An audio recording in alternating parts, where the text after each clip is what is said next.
अब आप केवल नाम की ही ममता हैं। स्वभाव और व्यवहार में आपकी ममता मैं मानता हूं पूरी तरह से नष्ट हो चुकी है। প্রধানমন্ত্রী নরেন্দ্র মোদী, স্বরাষ্ট্রমন্ত্রী অমিত শাহের পর এবার প্রতিরক্ষা মন্ত্রী।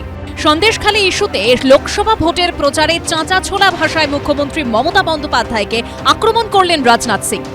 पश्चिमी बंगाल जैसी धरती पर संदेशखाली जैसी घटनाएं होती हैं और यहाँ के मुख्यमंत्री महिला के रहते हुए इस प्रकार की घटनाएं घटित होती हैं। फिर आपको जनता का दुख दर्द क्यों नहीं दिखाई देता है? क्यों नहीं जनता का दुख दर्द का एहसास होता है?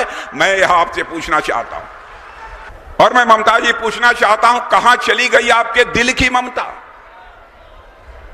कहां खो गई है? দিন কয়েক আগে রাজ্যে এসে খোদ প্রধানমন্ত্রীর গলাতেও শোনা যায় সমালোচনার একই সুর।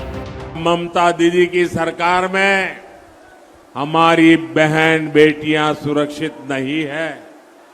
संदेश खाली की घटनाओं ने पूरे देश और दुनिया को दहला दिया।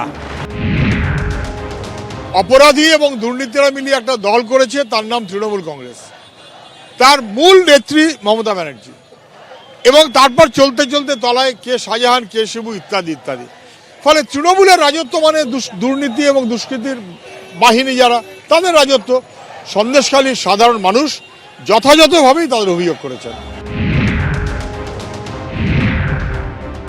সন্দেশখালীর বাঘ সে আজ কেন জেলখানায় ছাগলের মতো চড়ে বেড়াচ্ছে? বাঘ যখন ছাগলের মতো চড়ে বেড়ায় তখন বুঝতে হয় যে একটা গন্ডগোল কিছু আছে, না হলে বাঘ ছাগলে পরিবর্তন হয় না। তার পাশে তার নেতৃত্ব আর নেই, পা পিঠ বাঁচাতে চাইছে। এদিকে শনিবারের পর রবিবারও কলকাতা হাইকোর্টের নির্দেশে সন্দেশখালীর গ্রামে গ্রামে গিয়ে অভিযোগকারীদের সঙ্গে কথা বলল সিবিআই। কাঠখালী থেকে সিংপাড়া, পাত্রপাড়া এলাকায় যান সিবিআই আধিকারিকরা। সিবিআই এর সামনে ক্ষোভ উগরে দেন সন্দেশখালীর বাসিন্দাদের একাংশ।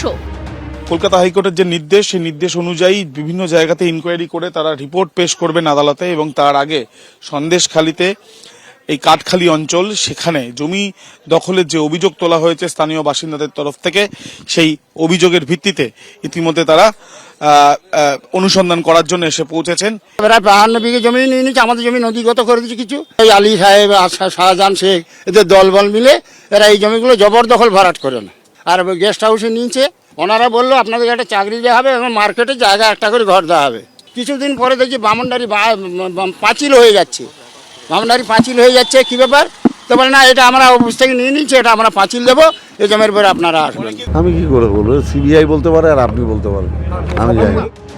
কলকাতা হাইকোর্টের নির্দেশে ইমেল আইডি খুলে অভিযোগ জমা নিতে শুরু করে সিবিআই। তার ভিত্তিতেই সন্দেশখালীতে গিয়ে অনুসন্ধান চালাচ্ছে তারা। অনুসন্ধান রিপোর্ট জমা দেওয়া হবে কলকাতা হাইকোর্টে। আবির দত্ত, সমীরণ পাল ও উজ্জ্বল মুখোপাধ্যায়ের রিপোর্ট, এবিপি আনন্দ।